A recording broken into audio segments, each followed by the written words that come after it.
Olá, nesta edição vamos falar sobre as atribuições do Tribunal Regional Eleitoral do Ceará e a relação do órgão com a Justiça Estadual. Você vai ver também desembargadores Abelardo Benevides e Nailde Pinheiro assumem direção do TRE Ceará. E na estreia do quadro Além da Toga, mostramos o talento do desembargador Durval Aires Filho como escritor.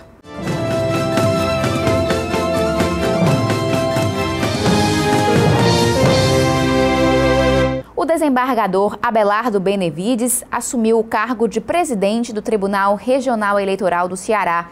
Na mesma ocasião, a desembargadora Nailde Pinheiro foi empossada nos cargos de vice-presidente e corregedora regional eleitoral. A solenidade foi realizada no auditório do Pleno do Tribunal de Justiça do Ceará e contou com a presença de autoridades dos poderes judiciário, executivo e legislativo, além de familiares e amigos dos empossados. O desembargador Francisco Salles Neto, suplente da Corte Eleitoral, conduziu a cerimônia. O discurso de boas-vindas aos novos dirigentes foi proferido pela juíza eleitoral Jorisa Magalhães Pinheiro. Ela exaltou as virtudes dos magistrados, destacando a ética, força e firmeza com que conduzem suas carreiras jurídicas. Ao assumir a presidência do TRE, o desembargador Abelardo Benevides Moraes afirmou que vai se dedicar à qualificação do corpo funcional para o aprimoramento dos serviços. Também disse que uma das metas da gestão será realizar o cadastramento biométrico de 50% dos eleitores do Ceará. Por fim, ressaltou a importância da nova etapa na carreira de magistrado.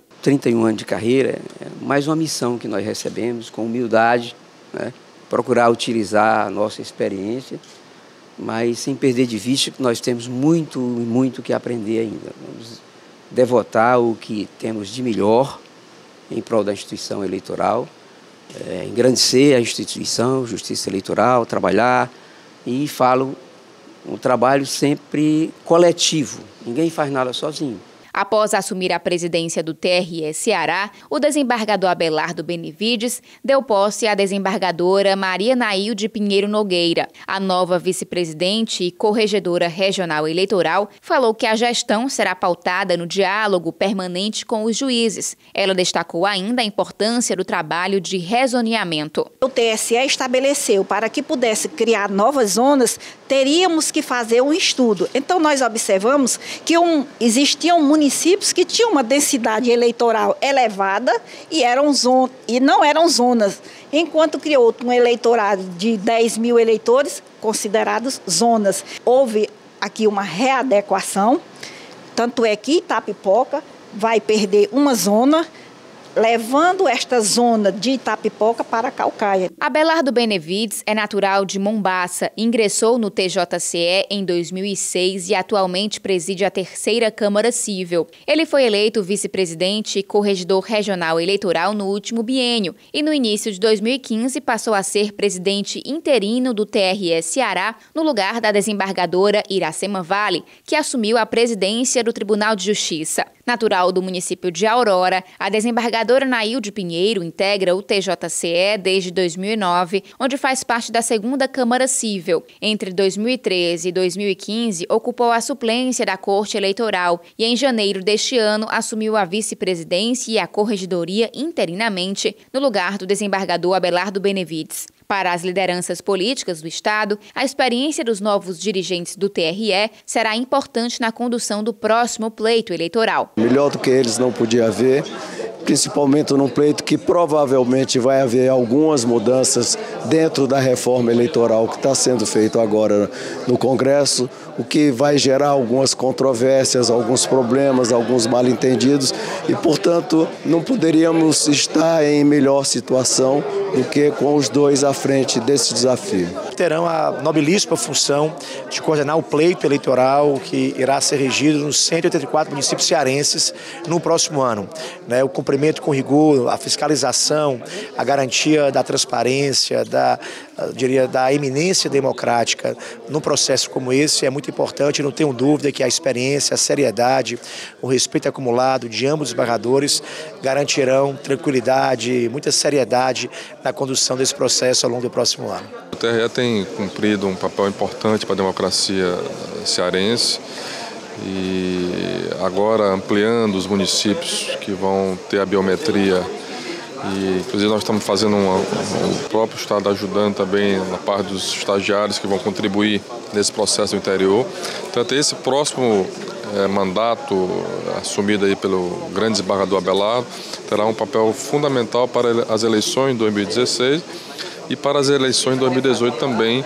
E quanto mais a gente puder avançar nessa parte da biometria, mais segurança, mais transparência a gente dá ao processo eleitoral aqui no Ceará. Hoje o Judiciário em Evidência inicia o quadro Além da Toga. Vamos mostrar as atividades desempenhadas pelos magistrados em suas horas livres, quando não estão envolvidos com julgamentos e análises de processos.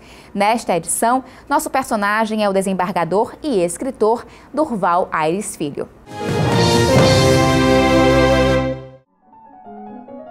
No Tribunal de Justiça do Ceará, ele é presidente da 7ª Câmara Civil, sendo elogiado por sua atuação. O desembargador Durval é uma pessoa simples, está sempre acessível aos que o procuram, é muito dedicado ao que ele faz, e principalmente ao atendimento ao próximo, que isso é uma virtude entre os desembargadores. É uma pessoa que parece dotada para o cargo. Quando não está na Câmara, o desembargador Durval Aires Filho despacha em seu gabinete. Aqui já é possível perceber que, além dos processos judiciais, existe espaço para a literatura. Magistrado há 29 anos, Durval Aires Filho é também escritor, ofício que abraçou antes mesmo de se tornar juiz. Escreveu a primeira obra em 1977 e não parou. São mais de 10 livros lançados, entre novelas, contos e estudos jurídicos, além de resenhas e artigos. A servidora Cláudia Sampaio trabalha há mais tempo com o desembargador e conhece de perto a atuação do magistrado e do escritor. A veia jurídica já está nele por conta que trabalha com isso diuturnamente.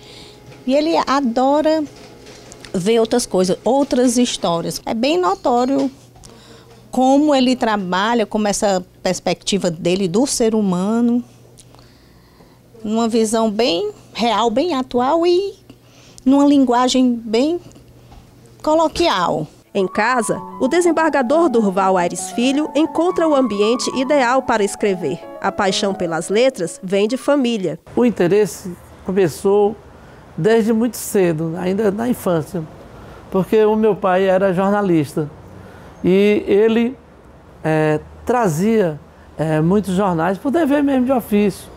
Não é? Então, lá na minha casa, era muito comum você encontrar a Folha Ilustrada, o Caderno B do Jornal do Brasil. Eu venho também de uma memória também genética, né? Porque o meu avô, ele era cronista.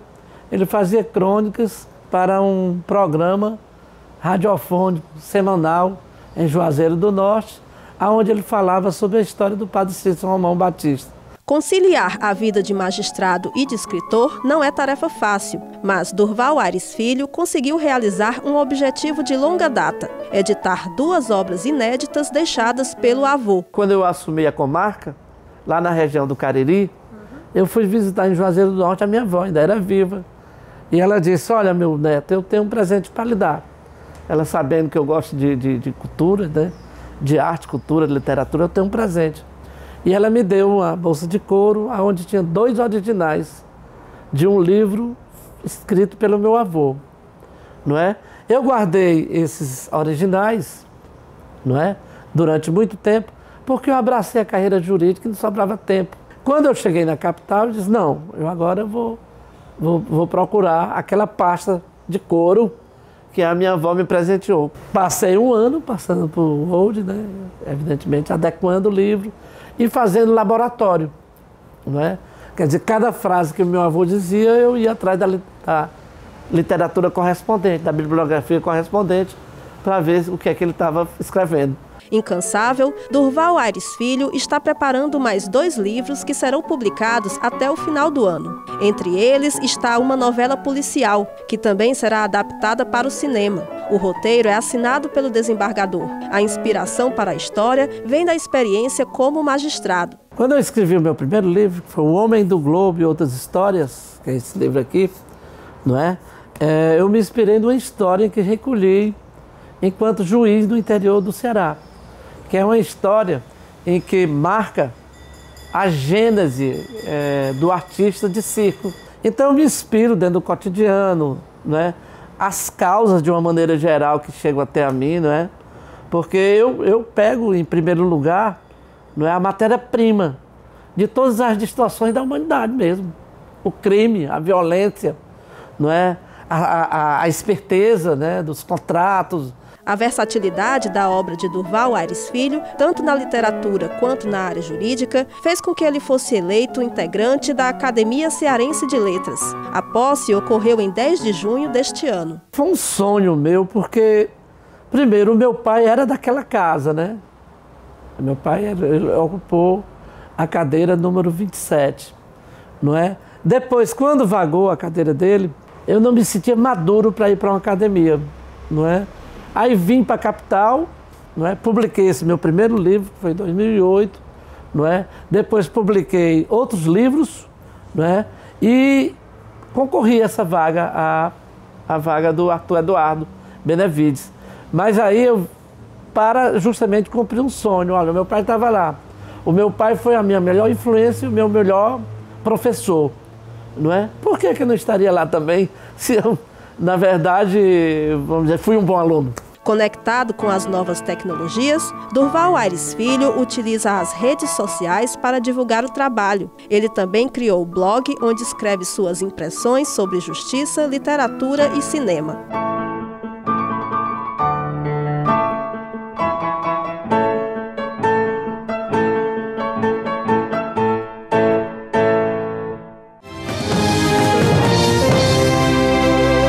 A Justiça Eleitoral Brasileira é um ramo especializado do Poder Judiciário com competência para julgar questões eleitorais, organizar e realizar eleições e elaborar normas referentes ao assunto. Criada pelo Código Eleitoral de 1932, é composta pelo Tribunal Superior Eleitoral, por 27 tribunais regionais, pelas juntas e pelos juízes eleitorais.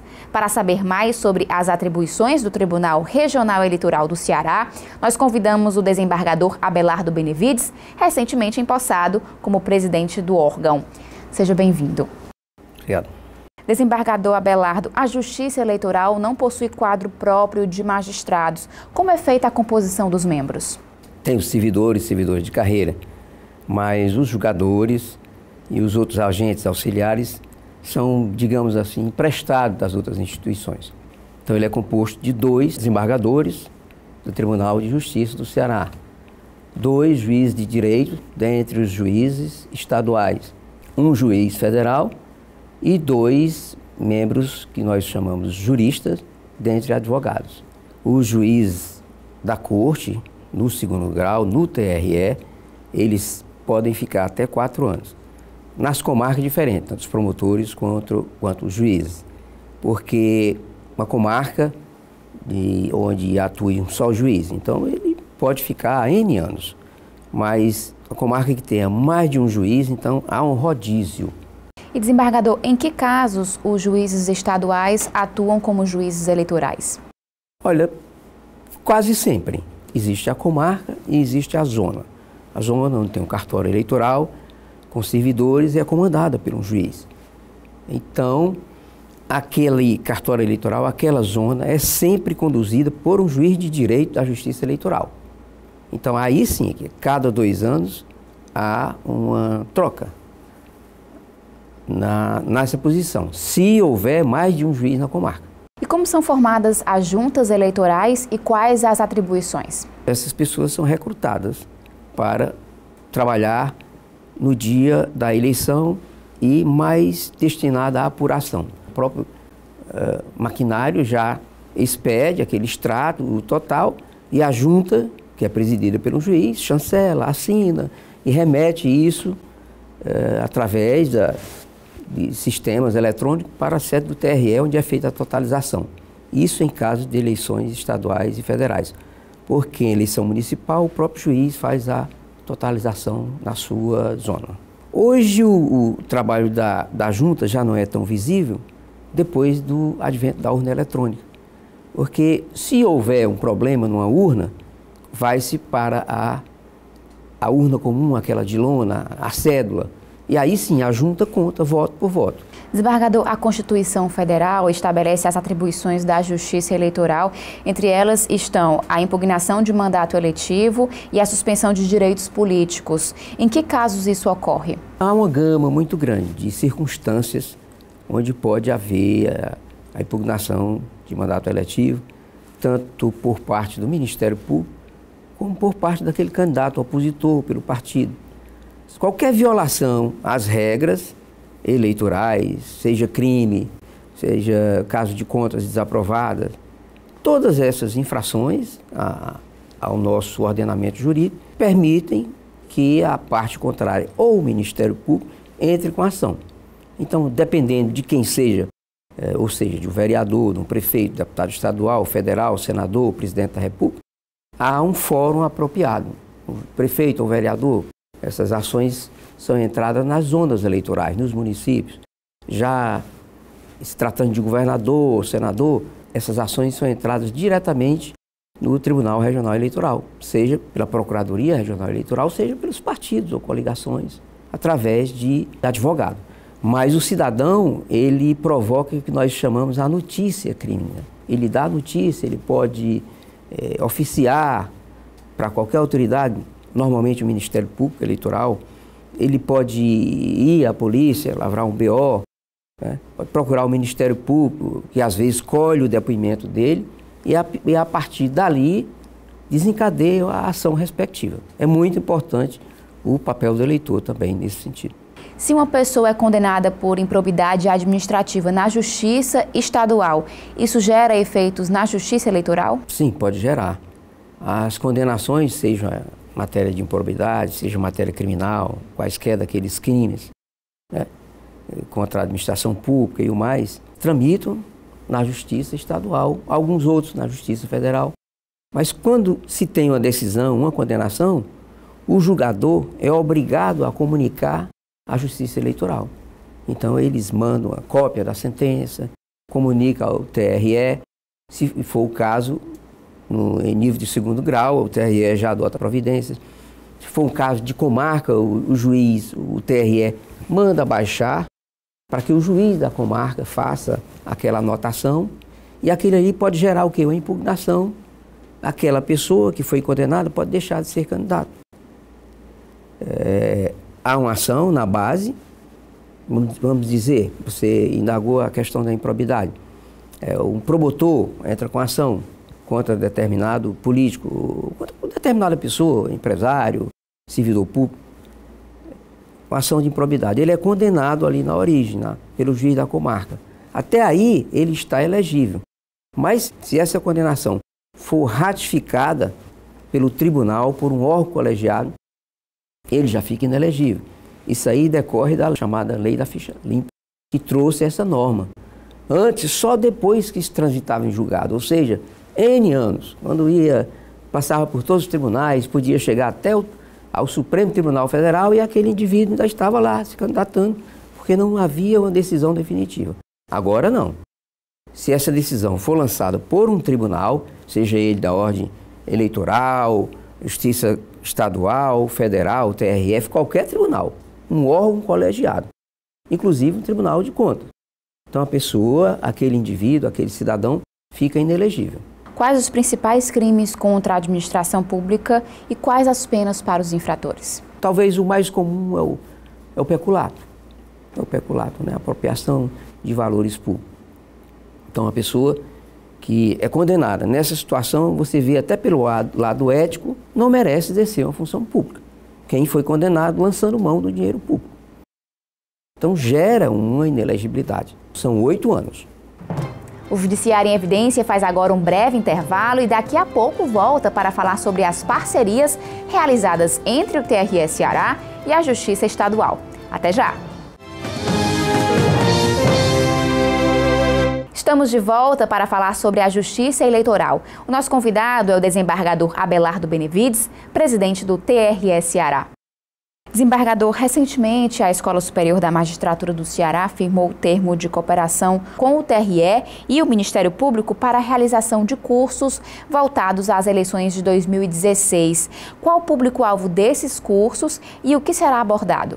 A meta, inclusive, da nova gestão incrementar mais ainda a atuação da Escola Judiciária Eleitoral. Eu fiz a indicação ao Pleno do nome da doutora Joriza, juíza de direito, conhecida e reconhecida, e ela hoje dirige a Escola Judiciária Eleitoral do Ceará, que é a vida no âmbito da justiça eleitoral como uma das melhores. Tem uma boa estrutura, pessoas devotadas à escola. Então nós já tínhamos convênios com a SMEC e agora o Ministério Público Eleitoral, ou a escola do Ministério Público, veio a integrar esse convênio.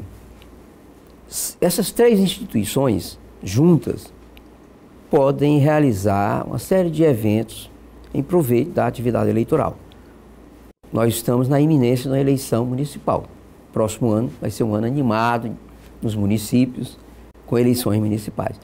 Então, qual é o propósito de cada um? Treinar os seus servidores e juízes, no caso de uma, os promotores, no caso da outra. Então, nós vamos trabalhar em conjunto, essas três instituições. Nós já temos no âmbito da Escola Judiciária Eleitoral, do TRE, um evento para setembro, onde 2 ministros do TSE já confirmaram presença. Outro acordo firmado no ano passado entre o TRE e a Justiça Estadual regulamentou o uso de imóveis para a instalação de cartórios eleitorais. No que consiste esse acordo e qual a importância, desembargador? Normalmente, os cartórios da Justiça Eleitoral, eles funcionam nos fóruns da Justiça Estadual. Um ou outro, excepcionalmente, funciona até em algumas casas que não são utilizadas e que temos feito convênio. Existe um convênio do Tribunal Regional Eleitoral do Ceará com o Tribunal de Justiça do Estado do Ceará. Esse convênio, por sinal, foi celebrado na época da presidência da desembargadora Iracema e no TRE com então, o desembargador-presidente Gerardo Brígido. Então, há esse convênio que é bom para todos, ele barateia os custos para a Justiça Eleitoral e antes o Tribunal de Justiça do Estado do Ceará apenas cedia os imóveis, não recebia nada. E nesse convênio, o Tribunal de Justiça do Estado do Ceará passou a receber em torno de R$800 mil, são os últimos valores, por ano, porque usa-se energia e a estrutura em si. O tribunal faz os reparos nos prédios, né? E nós do TRE repassamos esse valor, que afinal sai muito mais barato do que a gente fosse alugar um prédio ou construir em cada município. Não há essa possibilidade, não há. Desembargador, como está a situação do recadastramento biométrico no Ceará e quais serão as próximas etapas? Nós no Ceará temos hoje apenas 7% dos eleitores cadastrados pela biometria e temos como meta, uma meta que nós vamos trabalhar muito para poder alcançá-la, chegar aos 50% até as eleições, até maio do próximo ano. É um número razoável, se não me engano, de mais de 3 milhões de eleitores. Há um cronograma, nós vamos fazer em 86 municípios, sendo que Fortaleza e Caucaia, onde também vai ser feita a biometria, ela não terá caráter obrigatório. Nos outros, faremos a biometria de todos os eleitores. Se o eleitor daquele município não comparecer, será cancelado o seu título. Não é o caso de Fortaleza e Caucaia. Quando forem fazer a sua biometria, telefone para o telefone do TRE, o 48, ou então no site, colocando seus dados. Quando chegar lá, já está agendado seu dia e a hora para fazer a biometria. Desembargador, e o que acontece se na hora de votar o eleitor não tiver a digital reconhecida? Em regra, a pessoa que fez a biometria não precisa mais de nenhum documento. Ele vai lá e o sistema reconhece, tem a fotografia dele, a impressão digital, colhida, mas a Justiça Eleitoral recomenda que ele leve um documento com fotografia, porque se houver qualquer equívoco, o sistema naquele momento não reconhecer, por uma razão ou por outra, o presidente da mesa, os mesários, eles têm condições de permitir, de autorizar o voto daquele eleitor, ele se identificando pelo meio normal, como faria antes com o título. Este ano, o TRE Ceará realizou o rezoneamento eleitoral em alguns municípios do estado. Por que essa medida foi necessária e haverá novas mudanças? Tem uma resolução do TSE, havia uma outra, inclusive renovada em 2014, determinando que nenhum tribunal regional eleitoral poderia criar novas zonas. Só se criaria novas zonas se fizesse esse rezoneamento. Então nós tínhamos uma situação aqui anormal, município como Horizonte, com mais de 40 mil eleitores, que não era zona eleitoral. Eusébio, com 24, 25 mil eleitores, que não era zona eleitoral. Tinha, por exemplo, Guaraíra, com 8 mil eleitores, e era zona. Então, o que é que nós fizemos? Nós eliminamos algumas zonas e criamos outras. Também corrigimos algumas situações com esse regionamento. E vou dar um exemplo para você, de 2 municípios, Canidé e Quixadá. O juiz eleitoral de Canidé, que é um só, ele atendia a 4 municípios. Era quase impossível. O promotor eleitoral, que é um só, atendia a 4 municípios. Como fazer isso?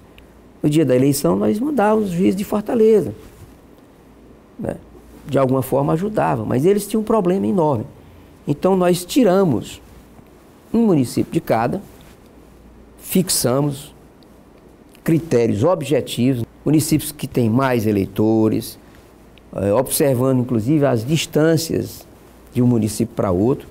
Então houve essa mexida. Feita essa tarefa de casa, né, cumprimos a resolução do TSE. Então nós podemos pedir depois ao TSE para criar zonas. Talvez até algumas daquelas que deixaram de ser. Eu entrevistei o desembargador Abelardo Benevides, presidente do TRE Ceará. Obrigada pela presença. Disponho. Obrigado também. O Judiciário em Evidência fica por aqui. Obrigada pela companhia. A gente volta a se encontrar na semana que vem.